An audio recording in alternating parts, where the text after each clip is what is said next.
Hello. Hello, Sparkles fans. Sparklers. Sparklers? Yeah, we think maybe. I don't know, but Trying it maybe. out for Yeah, now. We'll yeah. see. How's everybody doing?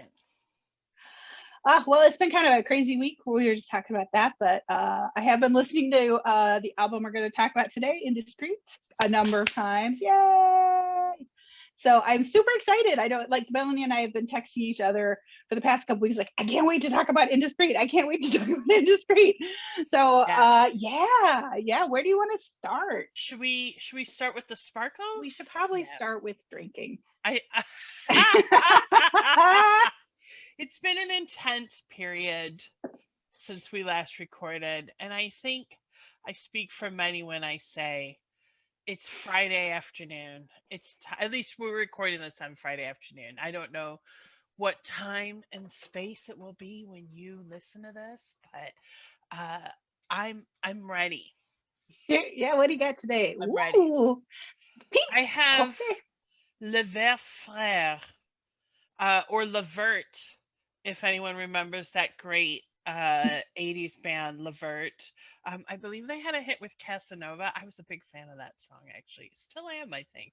Anyway, The Bear, what is that? The Levert, green brother? formerly Le Vert Frère, Crémant de Bourgogne, Rosé Brut. I Ooh, uh, I wanted something a little special because we're coming near the end of the school year. I teach at a university in Southern California. It's a private university. Take from that what you will. Fight on, I'll say. anyway, anyway, the spring semester has just ended. People are graduating this weekend. So I wanted something that felt a little celebratory, so I went for this fancy bottle that I found at Total Wine in uh, Torrance, California. Woo! where is it? I mean, is it French? What is? Oh yeah, it's As you said, French. Bourgogne. I didn't know. Yes. Anytime you get like a Clément, that's a sparkling wine that's been done in France. Okay, very good. Well, I'm continuing my I don't. I'm continuing to explore wine in a can. This is Crafters Union. It is vinted and canned by Crafters Union in Sonoma, California. This kind of like last week that says it's a carbonated wine. I kind of joked last week, like, oh, you just put wine in your soda stream. Internet, don't do that. That's quite dangerous. But so I don't know if that Stop means it's actually internet. Don't internet. the whole internet is listening. I have a soda stream, by the way. I love it. But I don't know if that means it's like fermented. The carbonation comes with fermentation or it's added afterwards. But I'm going to crack this sucker open and we'll give it a shot. You know what I kind of like is that we bring different styles of sparkles to this. Like you seem to go for the can. I seem to go for a bottle. You, listener, may just go for something you made in your soda stream. It doesn't have to be alcoholic. In theory, I might bring something that isn't alcoholic to one of these sessions. I suggested Practice. that one time, and the look I got from you. I'm This is a just very yeah. Yeah. It's sobriety is fine. Okay, sobriety is fine. That's totally fine. I have no issue with that. Um, I have some issues with things like dry January and detoxes, but that's just because for dry January, I feel like January is miserable enough. Why would you do that to yourself? Second of all, I feel like if you have a functioning liver, you already have a detox system in your body. That's just me. You can totally disagree. I know this is controversial territory. You do you. If you want a dry January, that's fine. And obviously, you don't need to have alcohol to have a good time. I say with a giant bottle with of that rose. said, let's get very good. Let's do it. Cracking open my wine. Mine is a little complicated. Let's get this bad boy. Says it's brute bubbles. Oh, okay. So blue it means dry. How is it? Come on, baby. Come on. Oh, all right. There we go. Woo! Woohoo! Look at that. Look, that's just look, look. I say, and then the Indiscreet, because I was just listening to that right before we got ready to record this. Actually, This hey, is nice. It almost,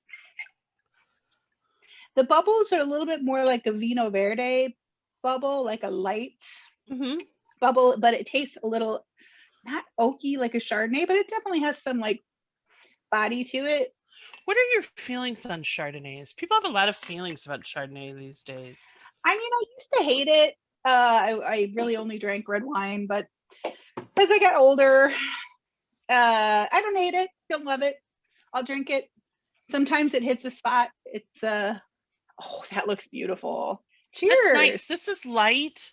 This is something like it's actually pretty hot here today. Well, hot for Santa Monica. It's in the 80s. It feels really nice. It feels very summery. And that was actually another reason I went for rosé, because rosé is like, to me, it's just the perfect summer drink. This is perfect for a hot day. You want something refreshing. Nice. Well, cheers. Cheers. Clink. Santé. Santé, santé. Speaking of France, I have some glamorous Sparks news to share with you today. Please. So someone on one of the Sparks fan sites I'm on shared the fact that Louis Vuitton used several Sparks songs in their catwalk show for their 2023 resort collection. From what I heard, I didn't listen to the whole thing. Okay, so if you did, that's great. But they definitely used Number One in Heaven, and they used Never Turn Your Back on Mother Earth. So that's kind of Good amazing. choices. That's kind a big deal. How cool are Sparks? Think about it. Like, I mean, those songs are old, okay? Like, they're old. Those people are old. People who were born the years those songs came out, they're in their 40s now. Okay, think about that.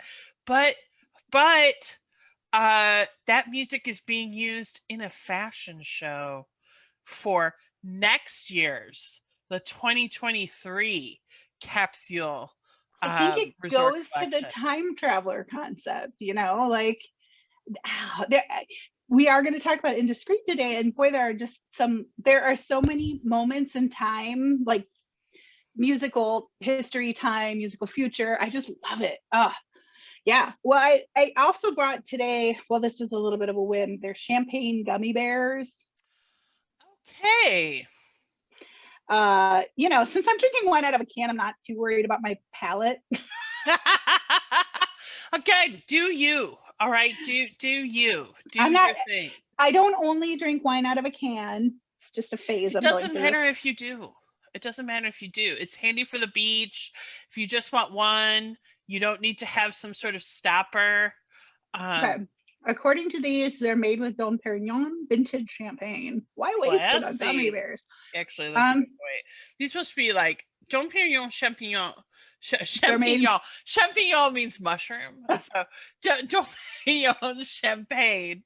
I gotta think it's like flat Dom Perignon, or like Dom Perignon that they can't use to bottle, so they decide. Well, it says it's made in Germany and distributed by Sugarfina, Los Angeles, California. No, it's not bad. It's pretty good.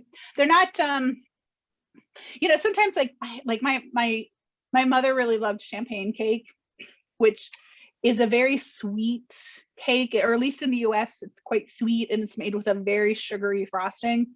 I'm like, I love sweets, but it's very sweet. These are kind of tangy. They're a little sour. Well, anyway, there's our AMR, Amy chewing gummy bears. What is that? Is that what that's called? Like AMR? AMR, Amy chewing gummy bear? No, the YouTube videos of like, especially women just chewing things. I didn't know that was a thing. It totally is. Look it up. Oh my God. Very rarely do I know some. Yeah, very rarely do I know some like internet thing that Melanie does not, because I'm a little old fashioned. The modern world, it's a crazy place. There's something for everyone out there, and this There is. is the place for sparks. Yes, Yes. welcome. I could not be more excited to talk about this album because at last, I mean, look, I want to be, let's be clear, as former President Barack Obama has said, let's be clear. Every single Sparks album that exists is wonderful. They're all great. I have preferences, as we all do. We finally now hit one of my personal favorite Sparks albums, an album that it's amazing that I only discovered it in December. That I cannot believe that. And now it's May, but it feels like an old friend that I just met a few months ago. Um I think this album is an absolute masterpiece. I got a lot of feelings about it, and I got a lot to say about it, but I'll turn it over to Amy for a momentito. The same. It's every song is really interesting to me, and the use of just different instrumentations and different like calls to different musical periods in time I love. But on the other hand, there are a few songs that are very modern sounding. I'm thinking specifically of Happy Hunting Ground. To me, that could have been like in it. I think I put like that song could have been on the like Valley Girl soundtrack. There's just a wonderful range of music in this. And there's some gratuitous silliness too, which I really love. But I think I will say my favorite one. This is probably my favorite cover, album cover. Oh my gosh, this cover is amazing. I think I agree with you. I just I love it. agree that it is the best cover. Actually, you know what? Let's pull up the cover for people who are watching this on the internet with us.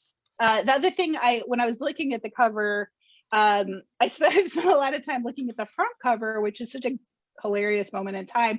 But then I was like, oh wait, what's the back cover? The back cover also, just love it. This is such a great cover. I mean, I can tell you that this cover was shot in the Valley area of Los Angeles, California. And apparently the boys were going for the idea of a crash happening and then a local neighbor coming to check and see what happened. Like a plane crash in suburbia. And I have to say, it is the it's that like local man, Ron Mael, like looking at this and just saying crushed plane, going like, now there's your problem. That is what I think of every time. There's your problem. Now there's your problem. And then cute Russell is just like, oh, my leg. Oh, honestly, first of all, I think they both look awesome on this cover. I personally think they both look really hot. I actually love Ron's wife beater hat ensemble, and of course Russell just looks like a pretty boy 1970s model right in the middle. Like, does he look like he piloted this plane? Not in any way. In no way does he look like he was even in the plane. He looks like he was completely uninjured and he just actually turned up to do the shoot. Like, in my opinion, he doesn't even, does he look like a pilot? No. I've never seen a pilot with their shirt unbuttoned to that level. That is definitely outside of regulation. But he's a pilot because you can see the little wings on his bomber jacket. Oh yes, of course. How could I miss this? Or brothers Ron and Russell Mael go over to local plane crash so little brother Russell can finally fulfill his dream of pretending to be a pilot who crashed a plane. Who knows? It's so great. I think I read that it was like a backdrop that this was shot in front of, but it does give that. I just love that, like plane crash on a street in suburbia. Now there's your problem. I need to see this back cover actually, because I have not seen the back cover. The back cover, also from what I read, is it the one with the horse? Yes, shot in front of like a backdrop, a studio backdrop, and I think the back cover, to me, it harkens to this sort of like jazz age indulgence that this album in a few spots really plays into and leans into, which I really love. Also, like I said, I've been listening to a lot of like Agatha Christie in like 1920s through 30s murder mysteries. So this is just amazing. They look incredible. Just amazing. What happened first? Okay. Exactly. Did the fake plane crash happen first? Or did the fake polo match with the band drinking Bloody Marys, I think? Yeah. And playing tennis, but also playing polo and possibly swimming. Like this picture is I don't think polo. I'm gonna go say no polo. He's holding just a regular riding crop, but it is like an English saddle. Yeah. There's a portable lot. television. I love that we talked a little these three album covers from the Island period are these such sublime like moments in time where you are sort of just catching a story that you came in the middle of, and so you don't know what preceded it, you don't know what's going to come next, but they're just these wonderful images and capturing moments in time. So brilliant. And Amy, might I quote Ron Mail from an August 2017 Guardian interview talking about their albums. We think the visuals of our album covers are an important element of the whole process. We take a lot of pleasure in trying to come up with interesting visual ideas for covers. We think the covers really reflect a lot of the sensibility of a band, and in our minds, they tell you a lot about what Sparks is like and a lot about our sensibility. Covers like Propaganda, where you're being abducted and tied up in the back of a speedboat, you don't know what happened before that photo was taken. We kind of like the idea of taking a slice of a scenario and leaving it up to the viewer to determine in their mind what has actually happened. Yes. Yeah. And this cover absolutely does that. What the heck happened? Because I'm telling you, Russell does not look in any way like he was even in that plane. Ron just happened to rock by in an incredibly stylish, I was just at home ensemble. But you know, he went outside, so he did put his hat on. He did put his Not hat gonna on go outside without his hat. Out of respect. Thank you, Ron, for being so respectful. And you know, I would say, to me, man, I have so much to say about this album. I feel like this is the album where every part of what we love about Sparks comes together. Actually, I feel like this is that album where that happens. I mean, they're all good.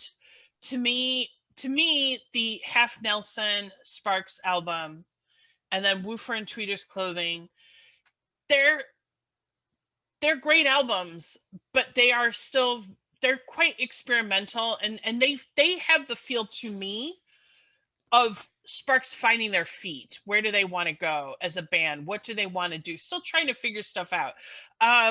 Kimono, as we've talked about, is like, it's just such a tight pop, amazing album. I feel like Propaganda is also in that same vein, but here we have an album that has crazy cover. It has, or at least very thought-provoking cover. It has the witty lyrics. It also has these these song chords that just get under your skin and are addictive. But it also has a feeling of, we're going to do what we want and fuck the haters. Like, to me, that's the recipe for Sparks. Like, creativity, pop talent, witty lyrics, art for art's sake. We hope you like it. If you don't, oh well. That to me, it's all in this album in a way that it isn't before this one. Yeah, you've said several times that you hear a building of confidence and confidence in the songwriting and the construction of the songs and the production of the songs. And that is definitely evident. And we've talked a little bit about the producer on this album, Tony Visconti. We have got to talk about the legendary Tony Visconti. How much do you know about Tony? A little bit. I haven't like read his autobiography or anything, just well, you know, Wikipedia and a couple blog articles. I've read the biography some time ago, but definitely I feel like this is another reason this album is so great. You had just like a magic combination of the Mail brothers, the musicians who also played on this, and Tony Visconti. So for those of you who don't know too much about Tony Visconti, he's a very well-known producer. I'm actually sure a lot of you listening do know because you're Sparks fans, so you're music geeks. So I'm sure you do. But he's produced so many notable albums, including T-Rex. He did Electric Warrior. He did Ride a White Swan, which I love that song. He actually did the orchestral arrangement on Band on the Run by Paul McCartney and Wings. I did not know that. And he also produced Morrissey's Ringleader of the Tormentors album, which made me think, did Morrissey want to work with Tony Visconti because of his association with Sparks and with David Bowie? I am sure 100% yes, yes, yes. Okay, like I'm sure of it.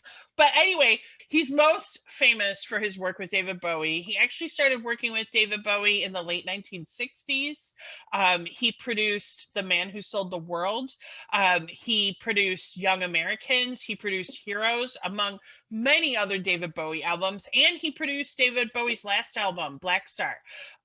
He's also, Tony Visconti is also in a Bowie tribute band called Holy Holy, which I personally would really like to see. Speaking also of Bowie and Heroes. So the song Heroes by David Bowie, the whole song is about lovers, and that is that. But the whole kissing by the wall in the song, that allegedly is in fact about Tony Visconti and Antonia Moss, who's a German singer, that the then married Visconti was having an affair with after meeting her in a Berlin nightclub. So just put that romantic image in your mind. I have more to tell you about Tony because he's really an interesting guy. And his biography, which I believe is called, let me look it up. It's like Bowie and the Bowie, Bolin and the Brooklyn Boy or something like that. Yeah. Yes. It's a great book. I read it a number of years ago. I recommend it if you are into rock bios, and I am. But Tony Visconti was also married to May Pang, which is an amazing fact for me. Do you know who May Pang is, Amy? It's not resonating. Okay, so May Pang was John Lennon's girlfriend between 1973 and 1975. If you ever have heard, again, I'm a rock geek. I've read a lot of rock bios and whatnot, but John Lennon in the early 70s had a period of his life known as the Lost Weekend. It's a 2-year period. But during that time, Yoko encouraged him to begin an affair with May. May was their assistant. They moved to Los Angeles. Well, John did. And John, there was a lot of drinking. I'm assuming a lot of drugging as well. There's a great picture, which I have to find, of John Lennon, May Pang, and Harry Nilsson, because they hung out a lot, in the Troubadour nightclub, which they got kicked out of, by the way, the Hollywood Troubadour nightclub. But it's one of those pictures, like if you're ever at a party, like maybe if you've got some pictures from college and there's a shot of you and you're like, oh, whoa, that I look really drunk in this picture. Or that's how Harry Nilsson looks in this photo. It's hilarious to me, this picture. But anyway, so May Pang was with John Lennon for about 2 years. And then later, she went on to marry Tony Visconti. They were married from 1989 to 2000. So that's like a little bit about Tony Visconti. I actually read somewhere that Ron said, and Russell has said this too, that Tony Visconti was really encouraging of the ideas that Ron and Russell wanted to try for this album. So, for example, they wanted they wanted strings for Under the Table with Her. Visconti was all in for getting a cellist for it. He was all in for getting a band, a big band to do Looks, Looks, Looks. My hypothesis, my learned hypothesis, is that this album is an absolute masterpiece because Ron and Russell were feeling very audacious in what they wanted to do, and they had the perfect enabler in the form of Tony Visconti. In fact, funnily enough, Russell once said about this album that some people say that Indiscreet is self-indulgent, and he says, yes, it is. Thank you for in the noticing. best way. Yeah. Oh, thank you for noticing. Absolute best way. Yes. Yeah. Well,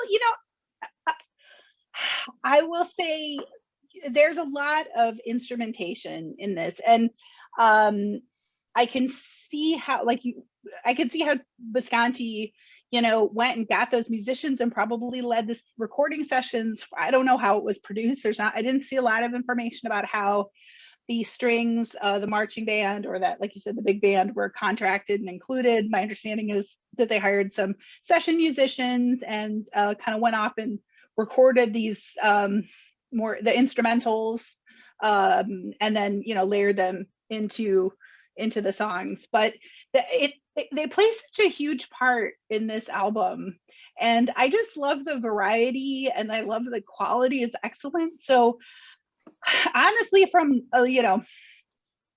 instrumental arrangements alone, boy, that it just blows me away what's on this album. So this album too, I this is kind of a weird segue, but I'm gonna make it and we're gonna see where we go. So I have a little extra time this week. Yesterday afternoon, I went to go see Boogie Nights in the cinema. It was playing nearby. I'm a fan of that movie and I really like it. And I haven't always been a big PTA fan.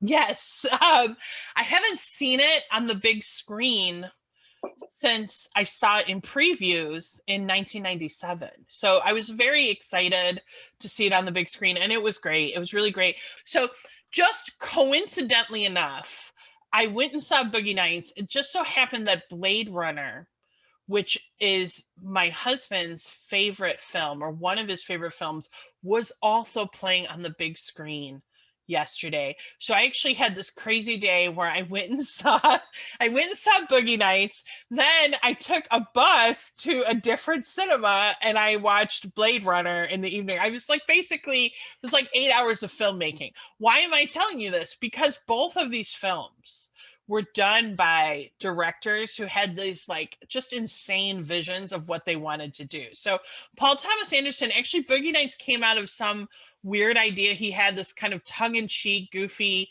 fake documentary of the porn industry. And then it became this really sprawling, beautiful, I think, story of family and how it changes. It just happens to take place in the porn industry. Blade Runner, we happen to... There was an actress who was in Blade Runner who was at this screening, and then also they just sort of talked about the movie. Ridley Scott was very demanding about what he wanted. He had this vision. He knew what he wanted. The film crew actually started calling the set Blood Runner because they just felt like what he wanted was so tough.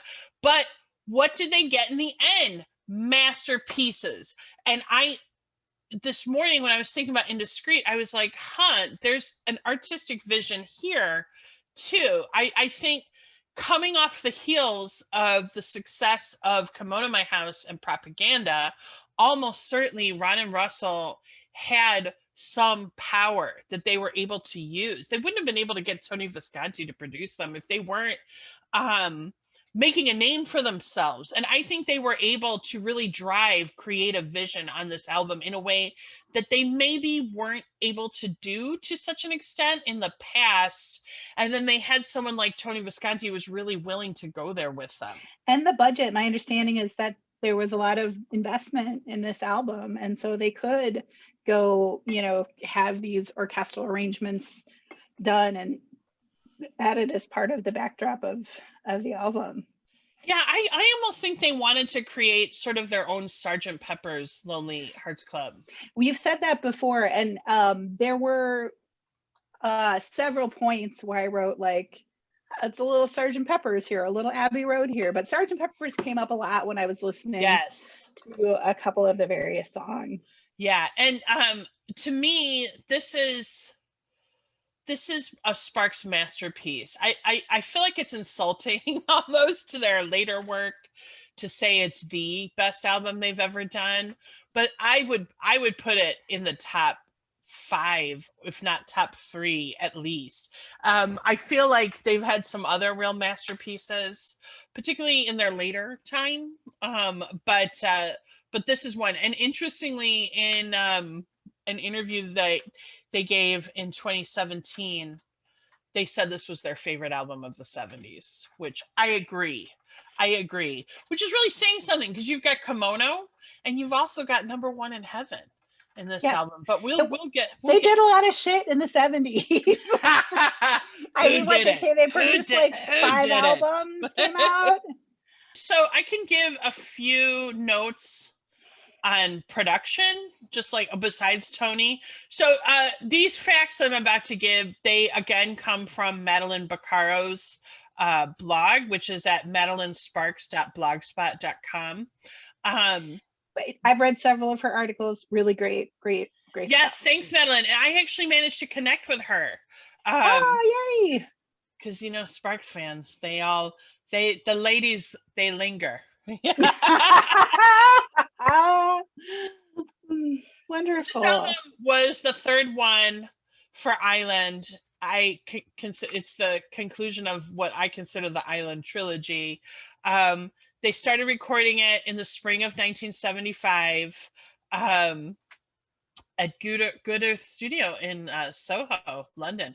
Just imagine being in Soho for that. That would be amazing. Anyway, it came out at the end of the year.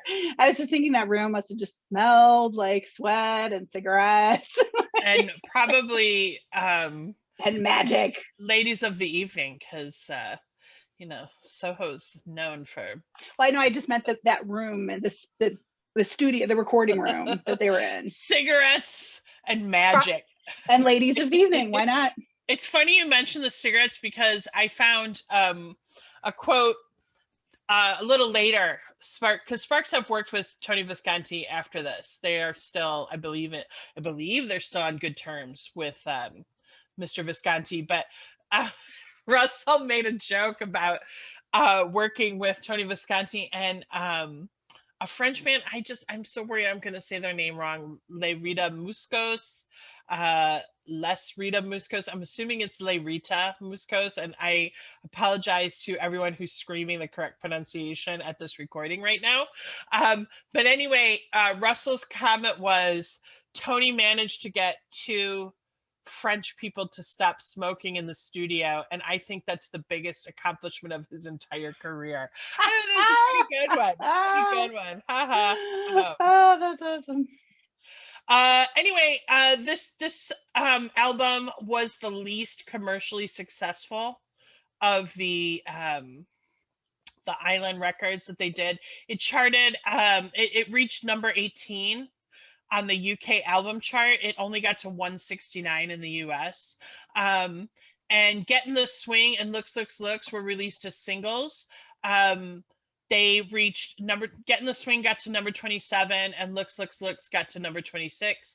And that was the last real chart action in the UK that the males would have until Number One in Heaven came out, which, you know, honestly, this album came out in 1975. It was only a 4-year period. It's kind of ridiculous to be like, and didn't hey, they release like 2 other albums in between? Right, like you could start school as a freshman, end as when Indiscreet came out and as a senior, and then this one's coming out. What's the big deal? That's my attitude.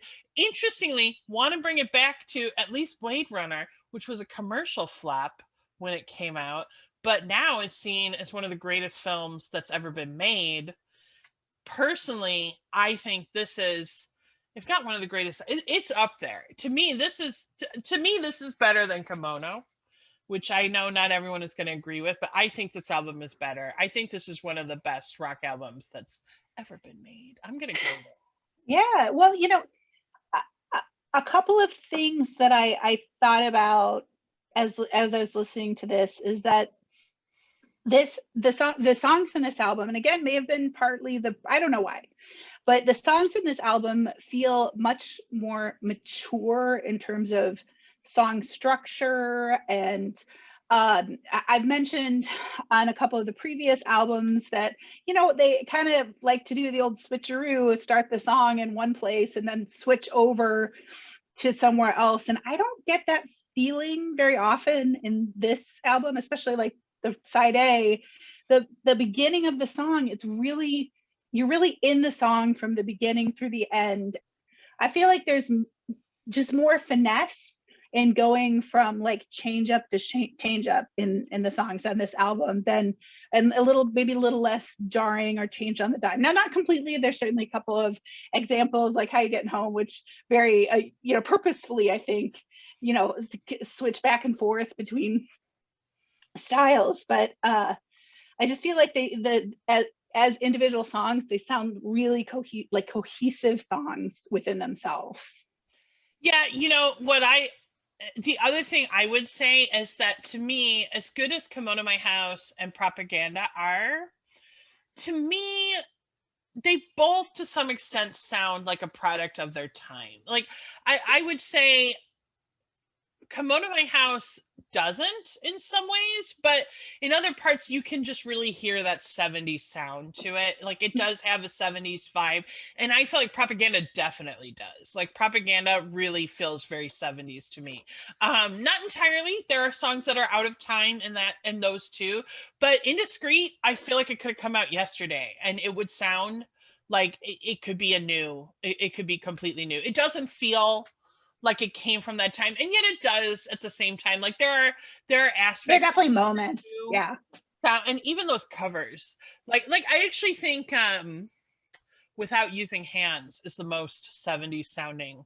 That's controversial, because you could say that about Lady Is Lingering too, which also has a real 70s vibe to it, but I'm getting ahead of myself. I think for me those moments are less about 70s moments and more about the fact that glam rock had its moment. It was in that moment of glam rock. It was in that moment of it where you could be indulgent and you could have a harpsichord in your rock song, and yes. It wasn't. I mean, not to say you can't do that today, but this was new. I mean, as we talked about, again, we're talking about a point in rock and roll history where rock and roll has only been around for 20 years. Yeah. And so this is the first one of the first moments in time where you do have Bowie, T-Rex, all of Slade, all of the glams glamming it up and experimenting with layering the songs with sounds not previously used very much in straight rock music. I do feel like the song feels less frenetic to me, yes. Or this album feels less frenetic, less relentless. And I was thinking about why is that? And I thought, well, again, back to this idea of the song construction in especially like in Kimono and also in Propaganda, I feel like those songs are packed with ideas. It's like we have all these ideas and it's we're young and we're going to put as many change ups and funky little things in one song as we can. And again, maybe due to production, maybe due to just point in time in their musical development, but this is frenetic, but it's a little more frenetic's not the right word. There are a lot of changes from song to song, and there are some songs that have many changes within them, but I don't feel like I feel like there's not as many musical ideas packed into each song, and when there are, they're really finessed.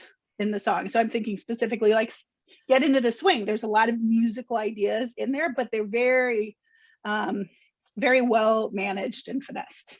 Again, this kind of makes me think that this is an album where they really matured. Yeah, yeah. And this is another reason I feel like every piece of subsequent Sparks, I mean, I don't know.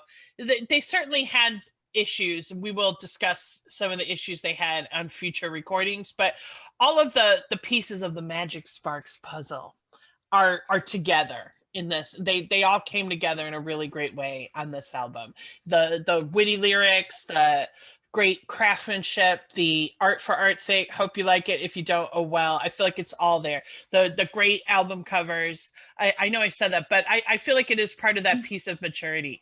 And what was I going to say about this? You know, it's funny because when I was initially doing my listening to all the Sparks albums, I think because once I hit Come On to My House, I was like, oh, I see what everybody is saying about this album. It's really good. Wow. Okay. Like, it's really delightful. I loved it. I just thought it was so great. Then I got to Propaganda, and as I said, like parts of it just took my breath away. So when I was about to start listening to Indiscreet, I was actually a little afraid that I would be disappointed, because I had heard, you know, all of this talk about how it sounded totally different from Come On to My House and Propaganda when it came out. And it does. And actually, like the first time I listened to it, I was not overly taken by it. Like Come On to My House and parts of Propaganda grabbed me immediately, but not a single song on Indiscreet grabbed me immediately. However, it is by far the one that has grown on me of these three. But it got under my skin in the way that the best Sparks albums do. Yeah. Like Get in the Swing, which we will get to. The first few times I heard that song, I just like freaking hated it. I was like, why is there this stupid marching band there? And then one day I was listening to it and I realized I loved it. Like that, there's so many layers in that song. That is one that I liked right away.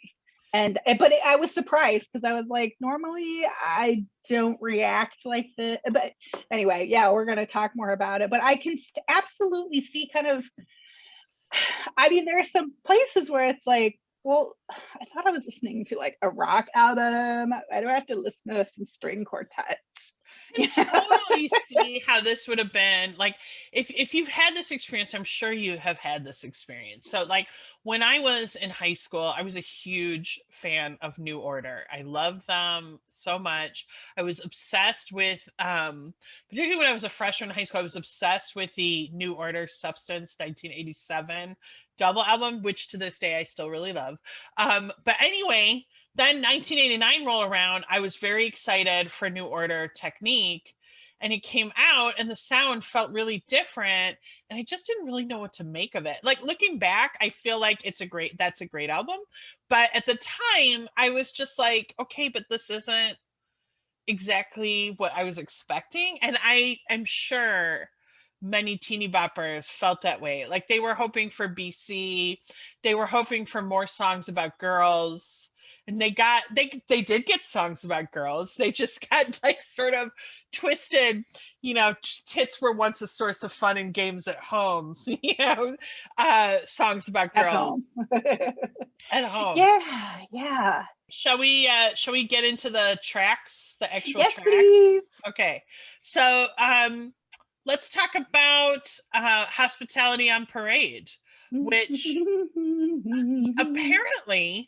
apparently, again, according to Madeline Baccaro's blog, that song is about the history of the US.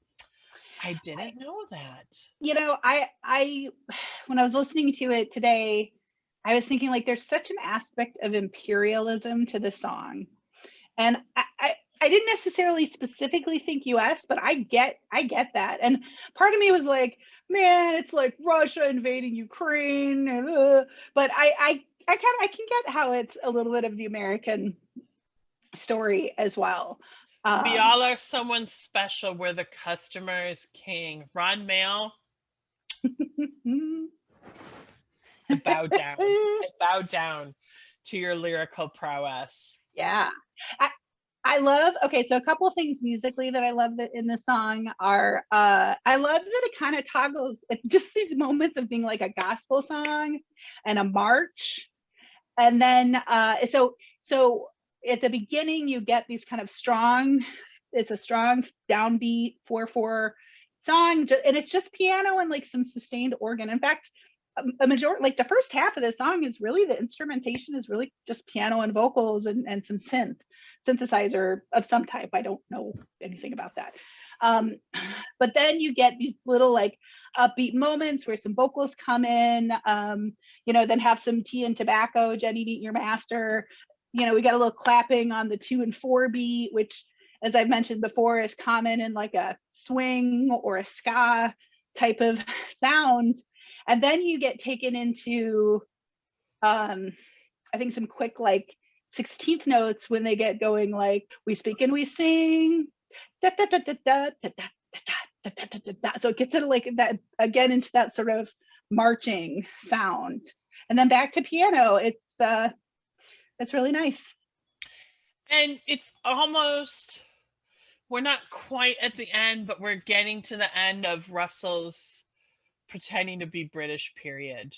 Hurrah to that hospitality on parade. It kind of, I mean, like I did when I was listening to the song earlier today, I kept thinking like imperialism. I was like, is it British imperialism? Is American imperialism? It's both. Yeah. But it does have that very like our master, very like God Save the Queen, and then it gets into kind of a march. Now we're no longer. Yeah. And I love that it is a song of independence in many ways, and a song of taking control of your identity as in this case as a country. And it's like, I love how it's like a little seed, and then the next little bit is a little sprouts coming up, and the next little bit is a flower opening. There is a real sense of growth in the song for me. I also really like the guitars. Sorry, I for feel sure. You've given us some really sophisticated background, and I'm just like, I really like those guitars, man. I really like that. I do too. Just in case you weren't sure if it's going to be a rock album, it will be a rock album. It will. And right before that, you're still kind of in piano, and I think like, I don't know if it was an actual bassoon playing the bass line, but there's kind of like a boom, boom, boom bass line, and then they hit that "And I Am King," that sustained note, and that guitar comes in, and it's such a T-Rex moment. It's such like a bang of gong. You're and right. It really gets clearly. It gets me excited, and it's the tempo picks up, and it reminds me that such fun songs. There's so much going on in what seems like a simple song. I know that these guys give a lot of thought to the order of the songs. Like they I mean, who knows, maybe their record company made them put songs in a particular order, but I'm sure they had, based on what we know about this album, that they must have had a lot of creative control. I like that they like to start with a really strong sound. I've heard some talk that people have suggested other songs for the opener. No, this is a perfect opener to me. I also just, I feel like there's something about this song that feels very uplifting too. Like, it is.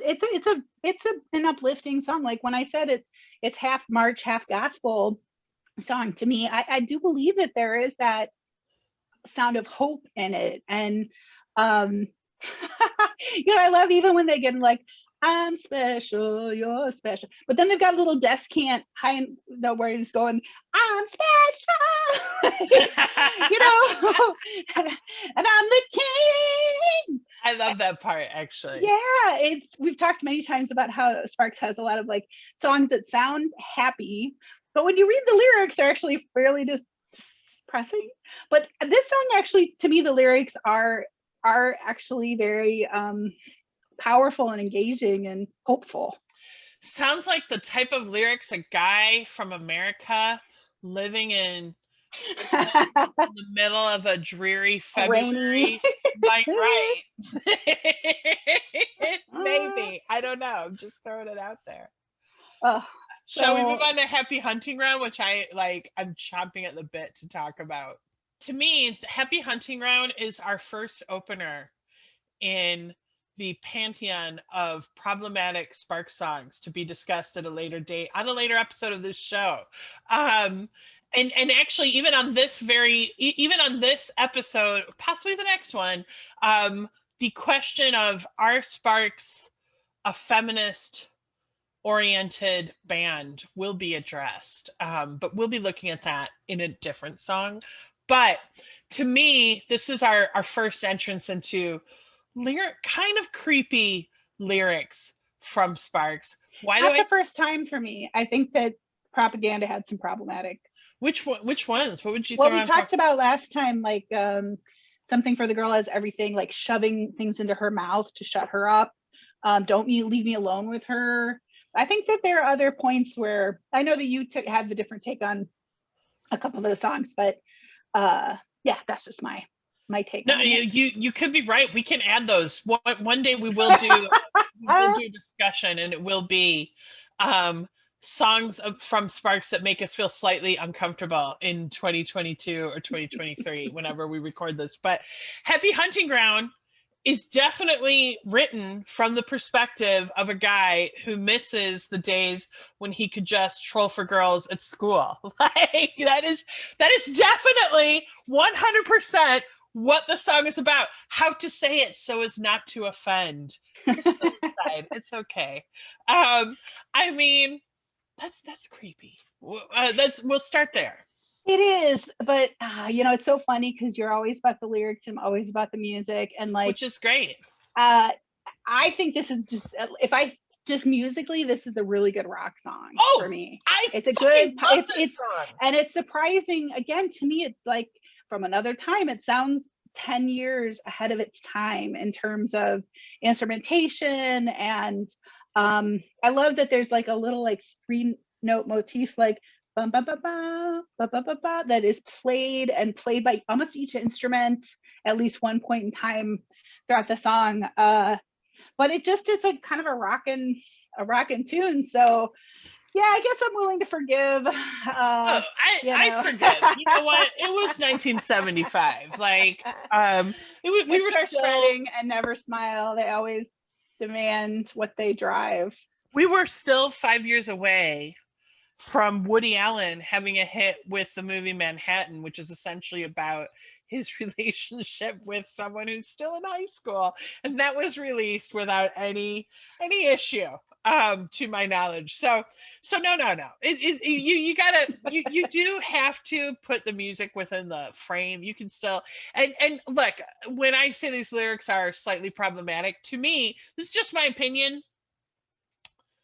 Like, number one, they're just skirting the line of problematic. But number two, it's very clear from the entire pantheon, if that's not the right word, but the entire oeuvre of Ron and Russell Mael, that they often create characters for songs and then they sing from the perspective of that character, which is very clearly, to me, what this song is about. And so that's all fine with me. I can live with it. I think this song is great. I was actually going to say, I hear not only connections to songs that would come just a little bit later in the decade. So songs that this kind of reminded me of were The Knack, Good Girls Don't, which, by the way, that's a problematic song. So, but it reminded me a bit of that. It reminded me a little bit of Ramones. Yeah. Kind of like punk, throwback to the 1950s sort of vibe. I was thinking a little bit of Rock and Roll High School with this one. Oh, it's so funny. I thought that too. Sorry, I should not have a interrupted little bit of the Psychedelic Furs, Pretty in Pink. Yes. I kept thinking, like, I feel like there's a real like 80s soundtrack quality to this. Like, I can see the moving pictures that would go with this song. Yeah, so this song, even though it was released in 1975, and I can see influences from that time, I Mhm. can see what is coming after this. You're right. This could be like a new wave song. Like with just a little bit of a rearrangement, it could be. Also, I have to say the part where they get to the "It's fair, fair game" inside, that's extremely satisfying. Like, and It again, I is. feel like that is a Ron Mail. He set it up where he builds up the pressure, and then suddenly he gives us a release. Thank you, Ron. Yeah, I wrote about that part of the song as well because there's I can't remember the tune, not right. I'm not recalling it right now, but they've kind of got this sustained outside, and then it's like the whole song comes together and it's fair fair game inside. And I did get a little bit of Lonely Hearts Club Band because I think there might be like a little brass, um, had like a trumpet part in the back that made me think of that. But that's at the point where they start to bring in the drums and they got the guitars rolling, and it's a wonderful cohesive moment of the song. And then it continues to build, and then each different instrument is picking up that little 3 note motif, and the guitar gets faster. Yeah, this is one of my favorite tracks on this album. It's one of my favorites on this. Love it, love it.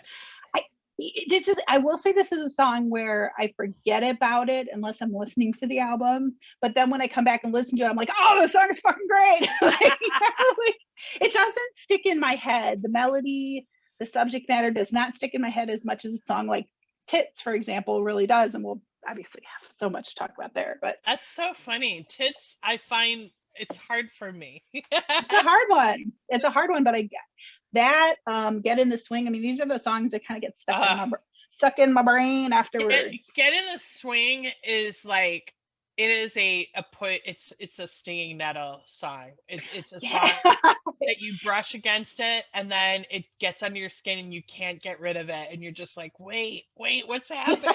Like, as I said, the whole marching thing I found super annoying when I first heard it.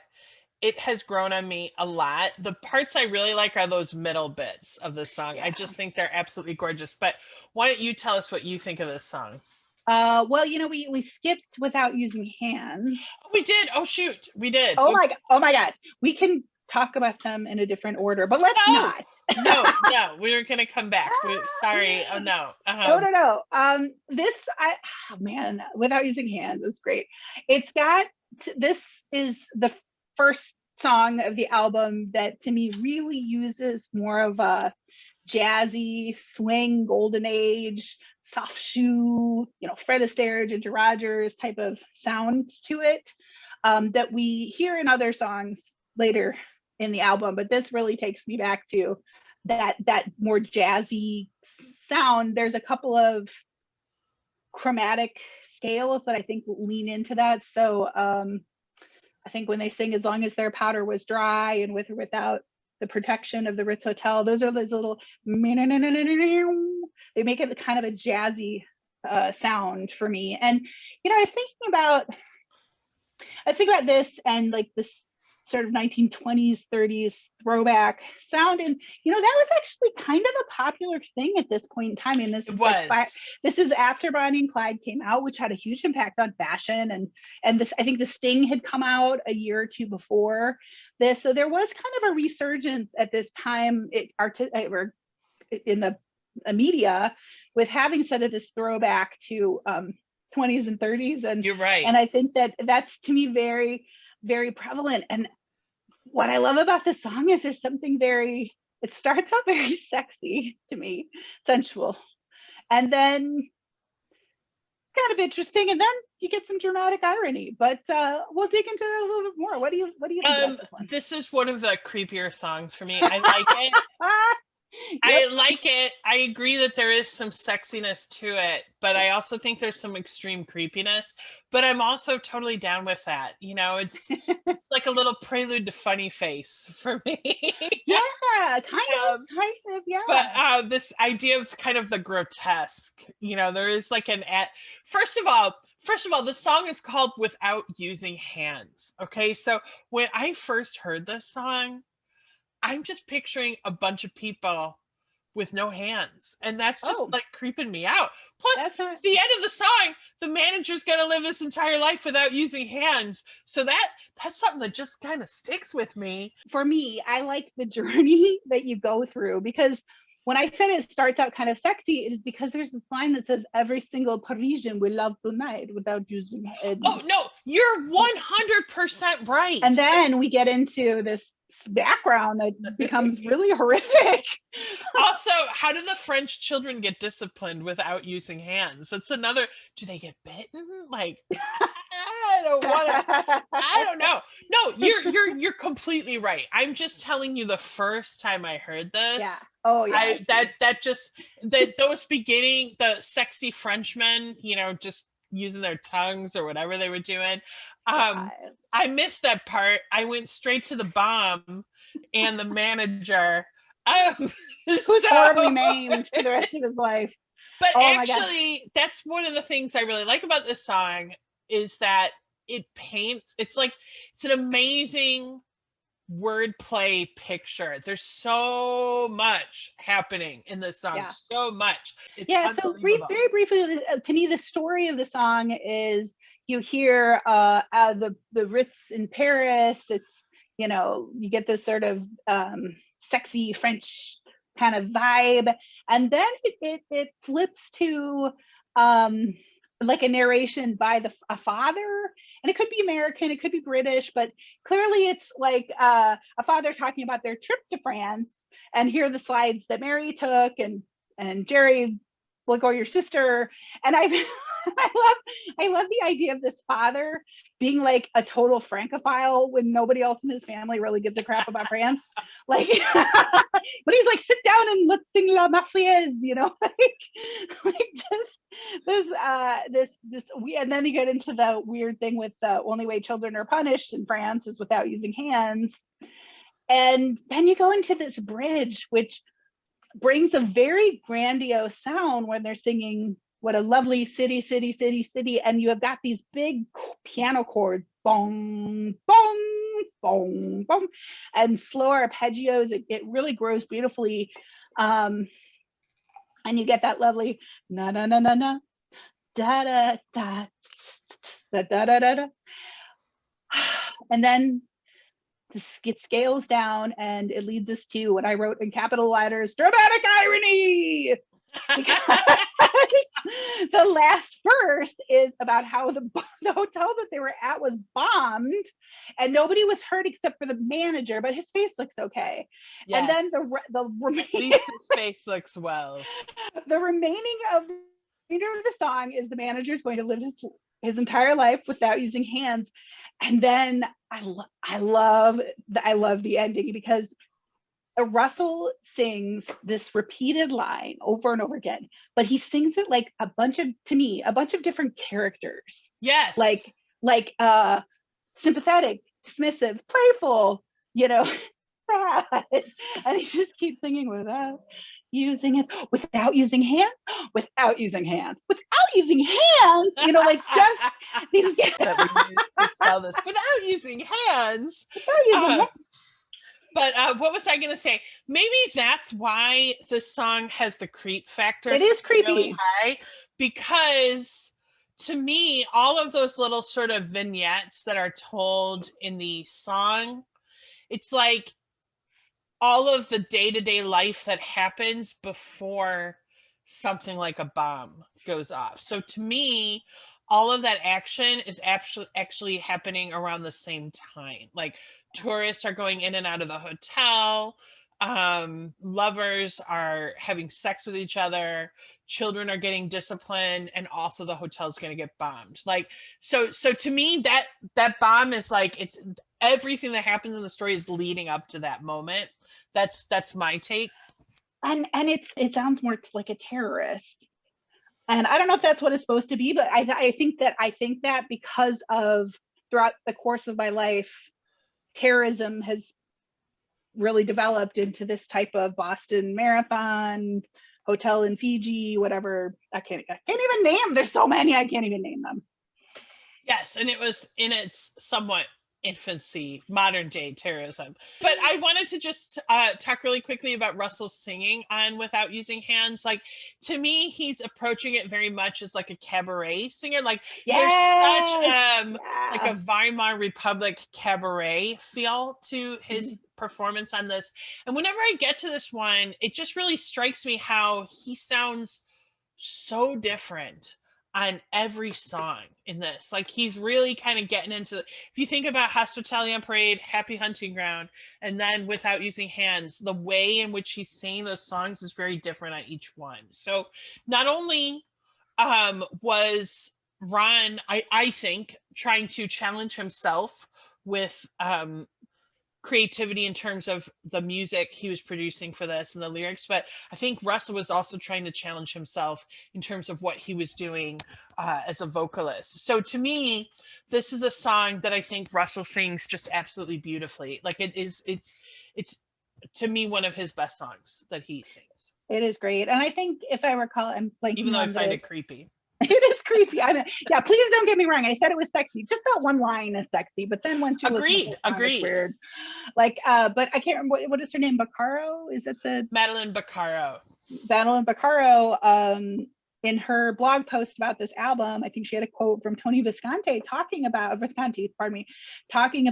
the just like what an incredible vocalist Russell Mael is, and he's showcased in so many different ways in this album. It's really fun to listen to. And then finally we're there. It's been marching in the background for all of this song. So yes, this is a song that annoyed the fuck out of me when I first heard it. Then one day I was listening to it and I realized I was in love with it. Like, that is really what happened with this song. I really adore the strings on this, all of the non-marching band bits. I just really love the little interludes in this song. And that's what I will say for now. I want you to get into it. Oh, I'm going to get into it. So get in the swing, pal. First of all, I was a drum major in high school. And so I do have a very soft spot in my heart for marching band music and drum lines. It's not something I pursue listening to. And I agree, like in the middle of side A on a rock album, a little bit unexpected and a little jarring. What the heck, guys? What are you doing? Like, what are you doing? But I love it. So you start the song and you get this like crowd murmur, and what you hear is like a marching band far away, and then the volume increases as if they're marching closer to you. And I wrote, I think for the first time in my life, I uttered the phrase, "That piccolo player fucking rocks." Because I have to say, for what's going on in the marching band parts, there is some great instrumentalists. Like, they're all just hitting their parts really hard. There's trombones doing glissandos. Because Ron and Russell were like, no, again, that's not. I don't know if they were there. I don't know. It could have been Visconti who was doing this. I don't know. I wish I knew a little bit more. So listeners, if you know a little bit more about how the song was produced and where the instrumental parts were produced and who was involved, please put it in the comments, because it's something I'm fascinated by, and I haven't really tried to research it very much. But yeah, so it comes in with these great marching band instrumentals, hard piccolo, the winds sound great. And then I really love that the marching band, the whistle is like a part of the instrumental aspect of the song. But I love the audio fabric of the song. And I say fabric specifically because you mentioned the strings. And so this song goes through so many amazing moments. You've got this fucking rockin' piccolo part, this marching band, and then the first verse goes into kind of like almost an Indiana Jones, like John Williams or Holst fanfare. Bum, my friends are here. Bum, bum, ba, ba. That stays with you for a few measures, and then you get into like a little swing ragtime, almost like when it says when they sing "I ain't no Freud, I'm from LA." That part, to me, I wrote generic theme park brass band. Like, I don't know if that makes any sense, but like theme parks, sometimes there's like 1920s main town street USA, and there's always like this sort of Totally. Yes. brass band kind of music, not quite a hard ragtime, but anyway. And then you get into a little Bavarian waltz. So all of these things, those three, you go from fanfare to ragtime band to like a little swinging Bavarian waltz. That's the first verse. And then, sorry, go ahead. No, please. Well, this is another one that I feel has great lyrics too. The "I ain't no Freud, I'm from LA" is a great line. It has the line, another creepy one, but very reflective of the 70s. "The night is younger than the girl who's got the touch, but not by much." That is yes, it's creepy. so 70s. Oh my God. Like really, very much so.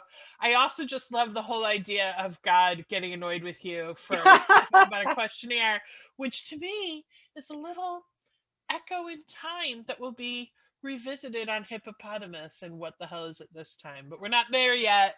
Another album I think is a masterpiece and can't wait to talk about, but I mean, we're only halfway, like we're only halfway through the song. Then you get into this bit where it's actually still like what's considered a 4/4 beat, but it's in a time signature called 12/8, meaning that there's 3 beats for every whatever 6. I can't remember, whatever. Lots of beat. It's more of a triplet sound, and so when you get into the salmon spawn, a ton of water blocks their motion.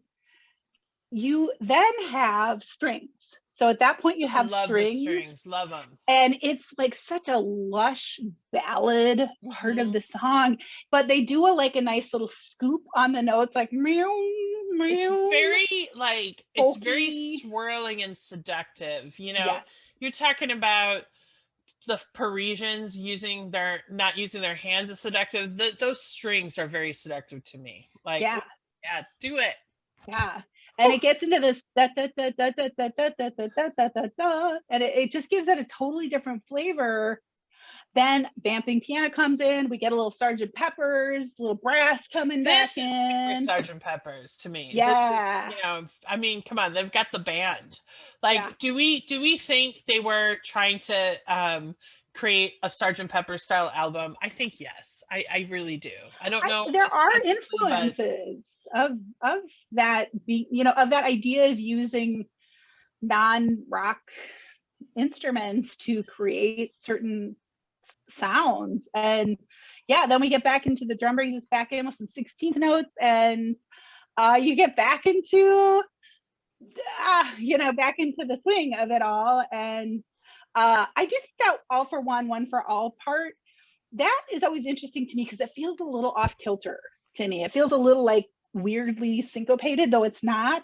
I don't know, but it was fun when we saw them live when that part came in. This was a great one that they did live. I thought this was fantastic live.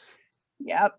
And then, as Melanie said, the last verse of the song is this sustained chords, heavenly host, organ, vocals. Love it. And then you hear hello down there. This is your creator with a questionnaire. And then the spoken line, hello up there. I don't have time to fill out a questionnaire. Oh, it's so cheeky and so lovely. I love it. So I mean, there's just a lot going on in this song, and when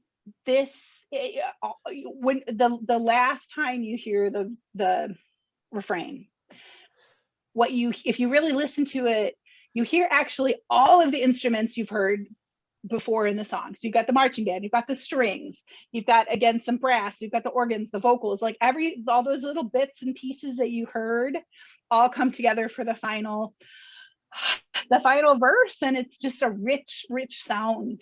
It's really fun. And plus, like, there's all these parts where the electric guitar is coming in that brings like a rock edge to it. It's just an oddly rocking marching band song, and that fucking piccolo player rocks.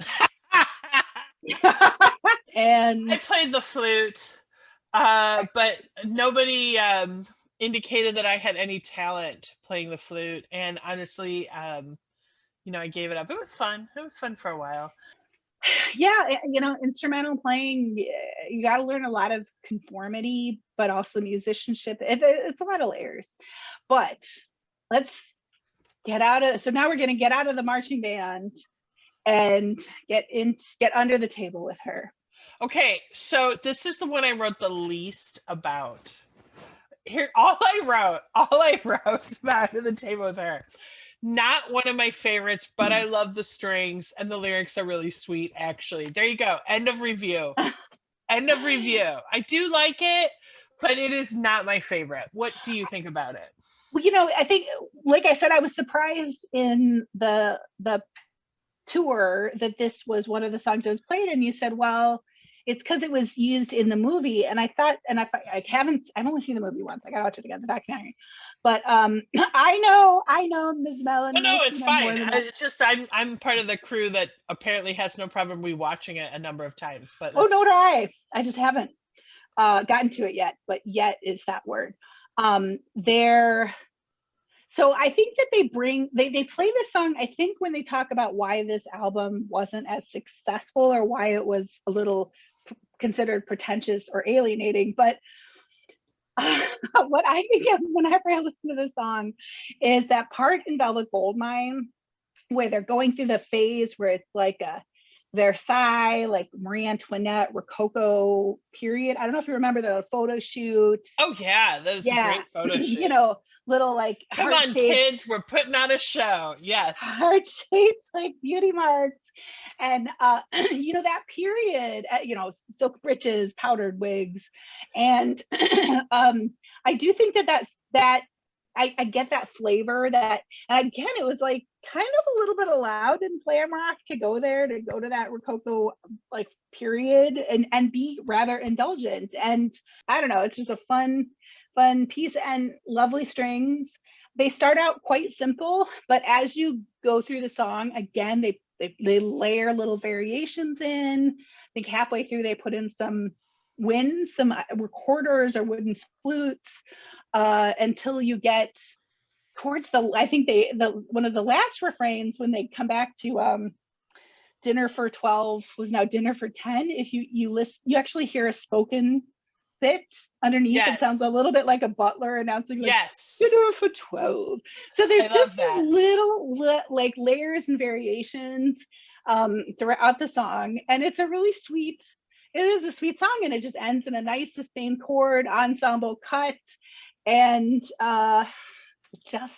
it could have been any time and any place. They're time travelers.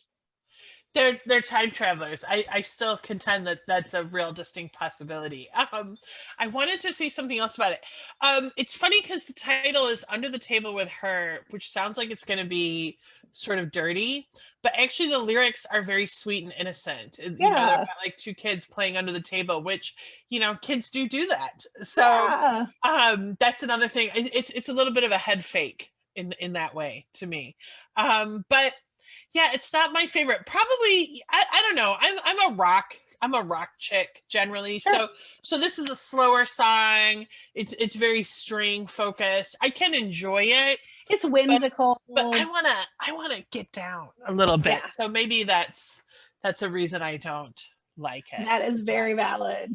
But now we're finally getting to How Are You Getting Home, which this is, remember I said we were going to come back to the question, are Sparks a feminist band or not? Do they have feminist sensibilities? Look, I don't want to offend anyone who's listening who is not pro-feminist. We're pro woman. We're pro intersectional feminism on this podcast.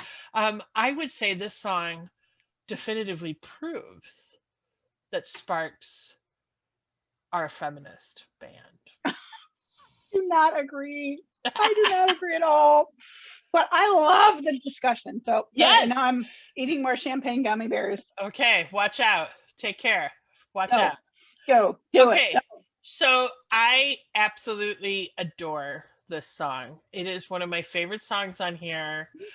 I love the premise of some guy just annoying the fuck out of you, asking how you're getting home. Like, any girl has been in this situation with some guy who will not leave her alone. That is the feeling I get from this song. And the lyrics and the music just fit it so well, because I love the sweeping beginning of this. Yeah. How are you getting home? It sounds very, let me take you home. It sounds super romantic.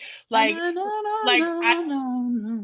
want to walk you home. How like romantic. Abbey Road, yeah. And then Russell just relentlessly asks you, how you getting home? How you getting home? How you getting home? Mama curious. No, I'm only really curious. We've all been in that situation where you are like, I'm fine, leave me the fuck alone. And this person will not take no for an answer. What I like is your independence. And there's my car. Like the lyrics to me, they're just chef's kiss. I love them. And so I feel like maybe they're not feminist, but they got it. They got it. That's what yeah, I'm gonna... that's fair. It's not introspective, but like it recognizes that point in time at a party where you're trying to get a girl, you're kind of like close the deal. I actually wrote musically, this starts out kind of Abbey Road with that slower part, and then it goes like a weird bam rockabilly, like frenetic. Yes. And I wrote lyrically, don't hate the player, hate the game. But the lyrics definitely make me laugh because they're like, I could take you home, we'll get halfway home, and then there's the like, tomorrow you'll be home, like just assuming that you're gonna spend the night together. Right, that's what I mean. This guy is he's a nice guy. This song is about a nice guy who's just giving you a ride. Another thing I love in this song is the moment when Russell sort of desperately wails, how you getting there? Yeah, I love we're too good to be at this party, we're good to be too good to be anywhere except inside my car. Yes. So, don't let me push you, baby. What I like is your independence. You got real spunk, real independence. Now there's my car, let's just go. Right. I feel like they get it. Okay, they get it. Maybe they're not feminists. I'm probably reading my own politics into it, but what I know from this song is I know they get it. They get it. I think they do, yeah. Though this song, to me, the reason why I don't think it's a feminist song really is because there's nothing about the voice of the woman here. It's all the dude. It's just from the perspective of the guy. And the desperate, I mean, I don't know, my husband's a horny bastard. Like, he's like, I mean, I just like, there's an aspect of some people sexually are willing to just put it out there and they'll chase you down, and I don't know. I read this as they're certainly singing in the character of someone doing this, but the lyrics to me strike me as so knowing. Yeah. Like, to me, this song is definitely about a guy who's simultaneously complimenting you on your independence and also got real spunk, real independence. Go for an answer. That's the vibe I get from this song, and I get the vibe that they're making fun of someone like this. That is the feeling I get, and I am 100% here for it. And I feel like this is a song that could be out today from a pro woman male band. But the Sparks boys wrote it in 1975 or 74. They were there. Maybe, who knows? Maybe they went before the term date rape existed, Melanie. That's true, but you know what? At that time, women's consciousness raising sessions existed, so maybe they were going to a few. Who knows? Who knows? Oh, you know what? It is a good tune. It's got a great like two part. It's got two parts. It's got the sweet slower part, and then this fast, like bam, bam, bam, bam, bam. And it's really a pleasure. It is. It's a great song. This is one of my favorites on this album for sure. And this is the end of side A, I believe. That is the end of side A. So that's where we're gonna stop for tonight. Yeah, sure. Oh, Melanie, again, I know we were both super excited to talk about this album, and it's really been such a pleasure. I have a theory. This is something we'll talk about next time. That Ron Mael writes some of his songs based on throwaway lines that he hears people say. So, for example, Ugly Guys with Beautiful Girls, there's the line, "You always know what the story is." I can just totally hear someone being like, "Ugly guys with beautiful girls, you always know what the story is." Like, I just and Tits is one of those. Tits is one. Yeah. They all look good after 3 or 4. That's the line he built this. That's my I have a it's just a theory I have that Ron will occasionally hear someone say something and then he'll write an entire song based on their throwaway comment. So anyway, we can talk That's about that next awesome. time. Well, it's been a pleasure. And I want to thank everybody who's been listening to us talk about this wonderful band and the great comments. Thank you so much. I learn a lot from our commenters, so I really appreciate that. And yeah, how about you, Mel? Yes, I just want to say thank you to everyone for listening. I hope that you're enjoying. We are enjoying doing it. I would also just like to give a big shout out to Ron and Russell Mail for bringing us so much joy with your music and your art. We love it. Thank you to all of the musicians who've worked for them and the producers. Thanks to Todd Rundgren for giving him a chance, because there'd be no Sparks without that. I'm kind of going over the top right now. I might have had a little bit of the I know. I'm getting a little tipsy. Okay, I've like eaten half of these gummy bears. Then I realized, like, wait, I am on like an audio mic. I hope that as I listen to this, it's not like I haven't heard choo, anything. Choo, choo. Okay, you go look up weird AMR shit. Okay, look it That up. is so weird. All right. Well, thanks everybody. Bye. Bye. Bye.